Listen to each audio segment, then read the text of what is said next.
Hello everybody, today we'll be solving a linear programming problem on Microsoft Excel using the graphical method.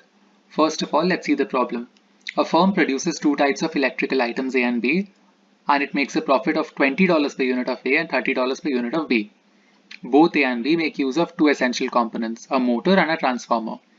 Each unit of A requires 3 motors and 2 transformers, and each unit of B requires 2 motors and 4 transformers. The total supply of components per month is restricted to 420 motors and 600 transformers, and a maximum of 130 units of B can be supplied to the market each month. The question becomes, how many units of A and B should be manufactured per month to maximize profit? First of all, let's derive the model. So let's take the number of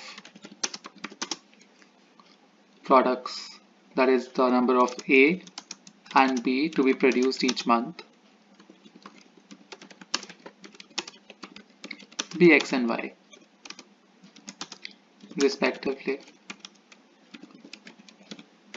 Now, the objective function that we should have over here is to maximize Z, that is our profit, which will be equal to 20 per unit of A. So 20 X and $30 per unit of B. So 30 Y. This has to be maximized, and this is the profit. And this will be subject to the following constraints. So the first constraint that we have is in terms of the number of motors. So we have a restriction of 420 motors. Now A requires 3 motors, so 3x, and B requires 2 motors, so 2y, and this will be lesser than equal to 420. The next restriction is in the form of transformers. So we see that A requires 2 transformers, so 2x, and B requires 4 transformers, so 4y, and this will be less than equal to 600. This was our second constraint. And next we have the third constraint, which is in terms of how many units of B can be supplied to the market. So straight away Y is less than equal to 130, and this is because of the limited supply. Now there are some more constraints that have to be considered.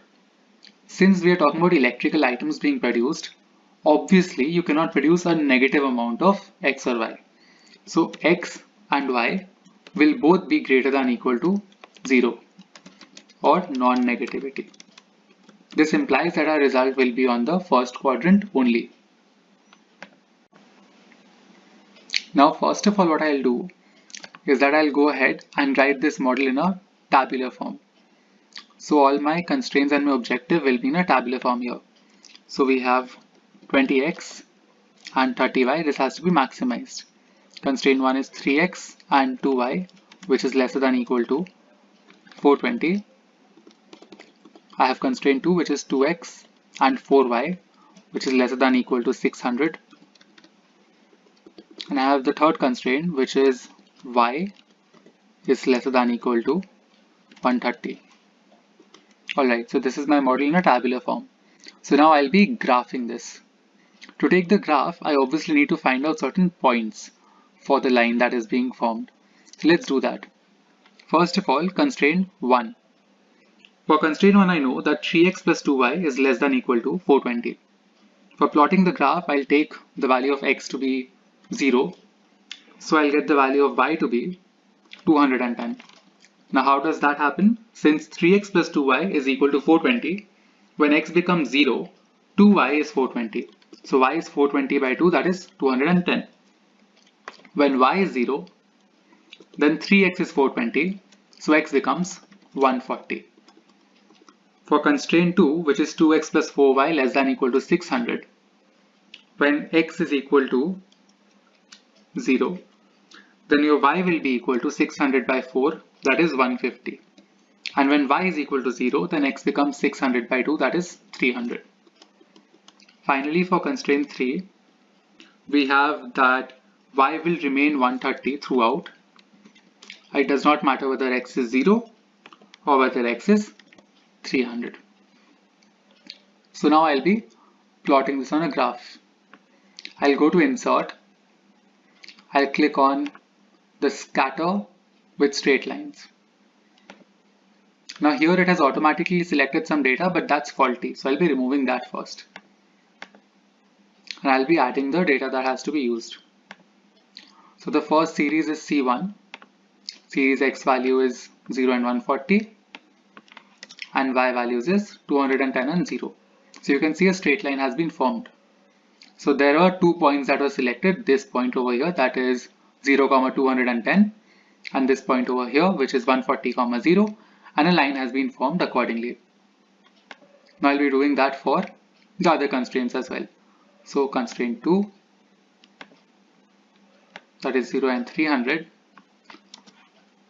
and Y, that is 150 and 0. Alright, and I have one more constraint. So that is constraint number 3, for which X will vary, but Y will not vary. So as you can already understand, the line which will be formed will be a horizontal line parallel to the x-axis. Okay, my graph is formed now. So since we know that the signs that we were talking about are all less than equal to, as you can see over here, that indicates that the feasible region will be formed below these lines. So how do I show that? I'll click on illustrations, I'll click on shapes, and then I'll click on arrows. So I will just indicate it over here as an arrow here. I'll put in other arrows as well for constraint line number 2 and for constraint line number 3. Okay, so my feasible region is below these 3 lines. So it should be right here in this trapezium over here. This small shape that I'm getting here, this should be the feasible region. So how do I illustrate that? I'll click on insert, I'll go to illustrations, I'll go to shapes, and I'll select freeform shapes. Under freeform shapes, I'll be able to make the perfect shape over here without having to worry about making any further adjustments. I just click on all of these points and I select that and I get a freeform shape. I'll just fill it with a more transparent color so that you're able to see whatever's beyond that as well. Alright, so this is my feasible region. I'll just insert a text box here to mark that out. So this is my feasible region.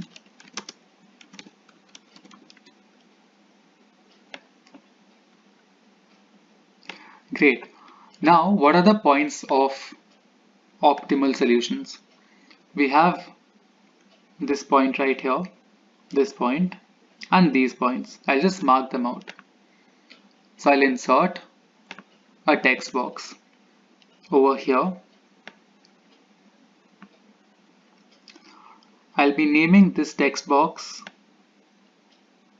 A. Just enlarge it a little bit. Okay, done. Now instead of making more and more text box, I'll just click on Control and then I'll drag the mouse to just replicate the same text box throughout.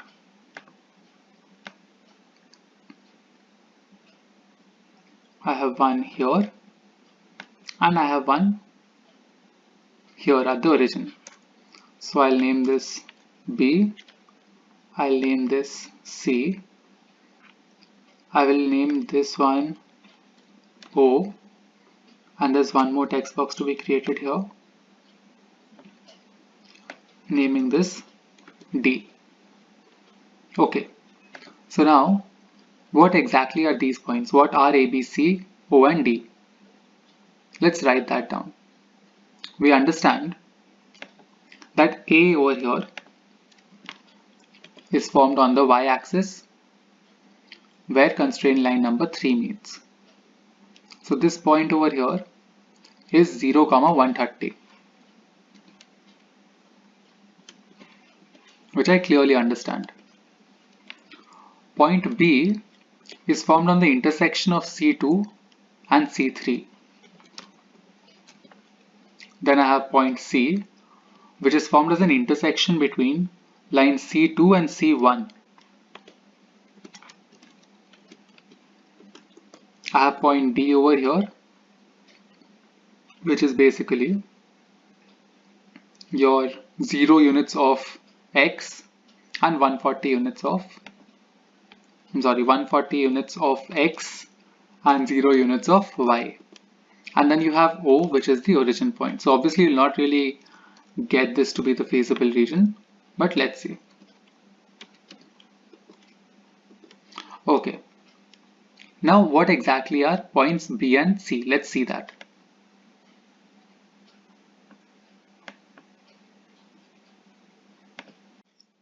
Alright, so I'll be now writing down the corner points and the values that are derived over there.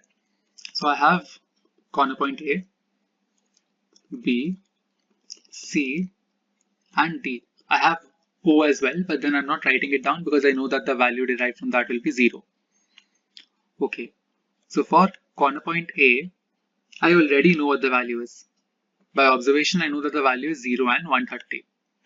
So I can just write over here that my X and my Y will be 0 and 130.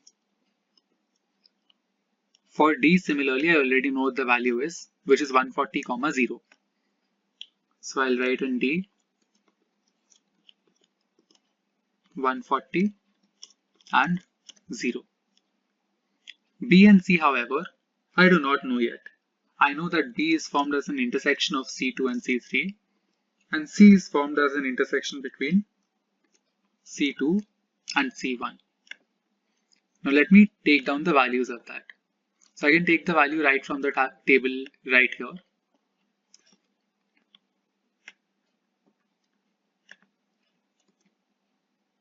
So I have C2 here,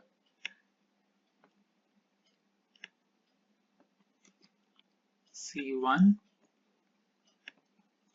and finally I'll be putting in C3.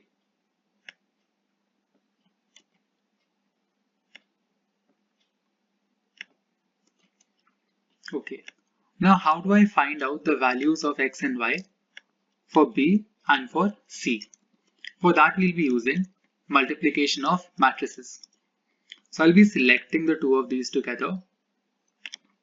I'll be going on the formula bar and I'll click and write is equal to M mult, that is multiplication of matrices. The first array is the M inverse, that is the matrix inverse of the LHS right here.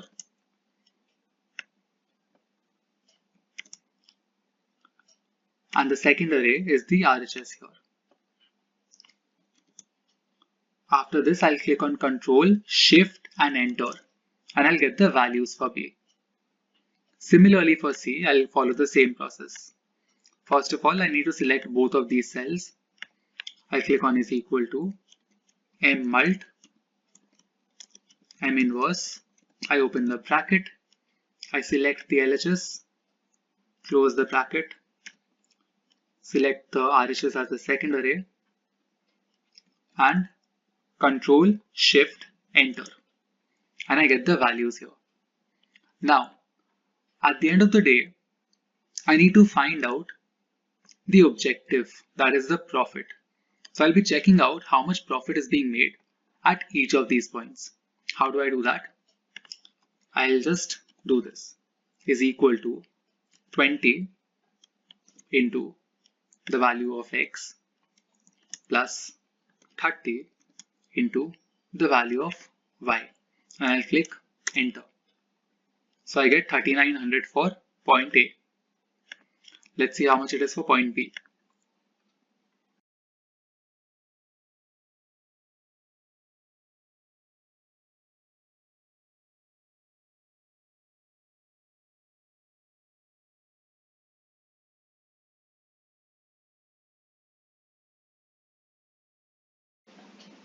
After finding out the profits at all of these corner points, I determine that the maximum profit is being reached at point C.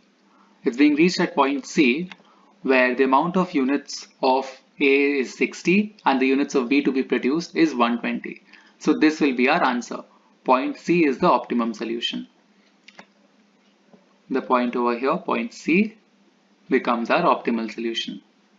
So that is how you solve a linear programming problem on Excel using the graphical method. Thanks a lot for watching.